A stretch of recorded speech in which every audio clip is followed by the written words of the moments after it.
ہے جس نے 3 بر اعظم، تقریباً دنیا میں 7 بر اعظم ہے نا، کانٹیننٹل، افریقہ، ایشیا، یورپ، یہ جو 7 بر اعظم ہیں، ان میں 3 بر اعظم کو اپنی طاقت اور اپنے اخلاق، اپنے کردار سے روشن کیا۔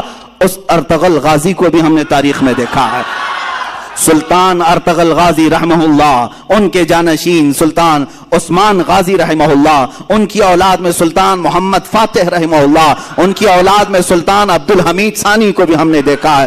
ان کی مثالیں تم نہیں لا سکو گے۔ 3 بر اعظموں پر انہوں نے اسلامی عدل و مساوات کا درس قائم کیا ہے، اور ایسے نہیں ہیں کہ وائٹ ہاؤس میں بیٹھ کر کے سازشیں رچ رہے ہوں، بلکہ میرے عزیزو، اللہ نے ان کو 3 بر اعظموں کی حکومتیں دی تھی، اس کے باوجود بھی رات کے وقت تنہائی میں جبہ پہن کر کے کسی روٹی بیچنے والے کی دکان میں کھڑے ہو جاتے اور 2 روٹیاں خرید کر لا کر اپنے گھر میں کھایا کرتے تھے۔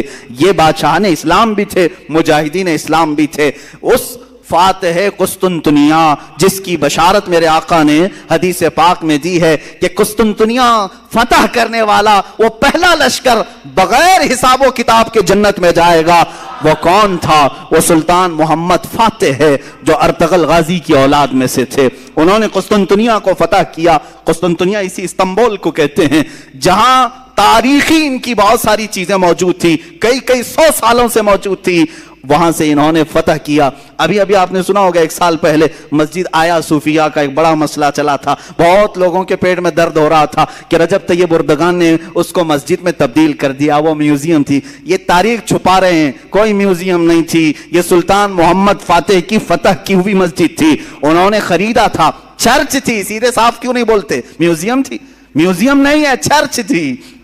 اور جب فتح یابی سلطان محمد فاتح کو ہوئی، سارے لوگوں نے دست بستہ کھڑے ہو کر کے وہ سب سپرد کیا تھا، چابیاں دی تھی، اس کی تحریر موجود ہے، دستاویزات موجود ہے۔ یہ تو ظالم خبیث عیاش مصطفیٰ کمال بادشاہ جو یہودیوں کی اولاد میں سے تھا، یہ سلطنت عثمانیہ کے ختم ہونے کے بعد جو یہودیوں کی طرف سے نافذ کیا ہوا کمال بادشاہ تھا، اس نے اس مسجد کو میوزیم میں تبدیل کر دیا تھا سن 1935 سے لے کر اب تک۔ ہاں یہ اور بات ہے کہ چاہے تم اپنے طاقت اور نشے میں کسی مسجد کو بدل بھی دو، انشاءاللہ رب تعالی وقت آئے گا پھر کسی نائب صلاح الدین کو ضرور پیدا کرے گا۔ ہاں اگر آج ترکی میں کوئی جوان شیر پیدا ہے، اس نے اگر مسجد میں تبدیل کیا ہے تو اللہ تعالیٰ کی طرف سے دیا ہوا اس کو یہ انعام ہے، اور ہم بھی انتظار کریں گے انشاءاللہ العزیز۔ جن مسجدوں کو تم نے آج ہڑپ دیا ہے اور یہاں غیر قانونی طریقے سے عمارتیں بنا کر کے اپنے بھگوا جھنڈے لہرانے کی کوششیں کرتے ہو، 100 سال گزر جائیں، 200 سال گزر جائیں، ہم نا امید نہیں ہیں، ایک دن وہ آئے گا جب وہاں کی دیواروں سے بھی صدائے اللہ اکبر گونجے گی، اللہ اکبر کی صدا ضرور گونجے گی۔ اس لیے کہ ہم کسی کی ہڑپی ہوئی چیز کو مسجد نہیں بناتے، کسی کی زور زبردستی لی ہوئی چیز کو مسجد نہیں بناتے، بلکہ خوشی خوشی اگر کوئی لا کر دے رہا ہے تب بھی رسول پاک نے قیمت دے کر کے مسجد نبوی بنائی ہے۔ یہ تاریخ اسلام ہے۔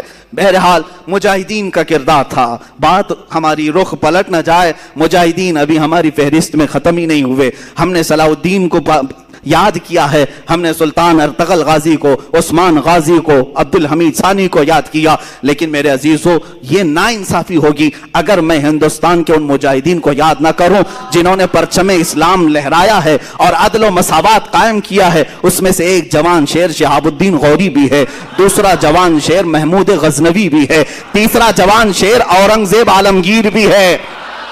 یہ تینوں جملے جو میں نے کہا یہ پیٹ میں سیدھے گڑتے ہیں، آنکھوں میں سیدھے چبھتے ہیں، اس لیے کہ یہ نام جلدی کوئی سننا نہیں چاہتا۔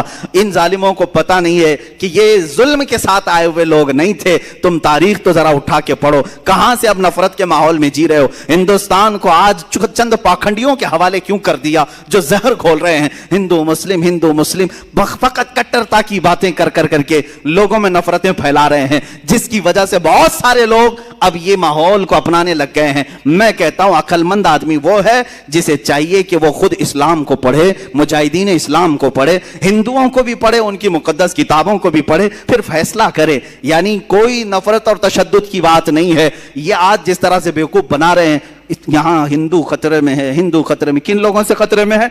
کن لوگوں سے خطرے میں؟ 14% لوگوں سے خطرے میں ہے۔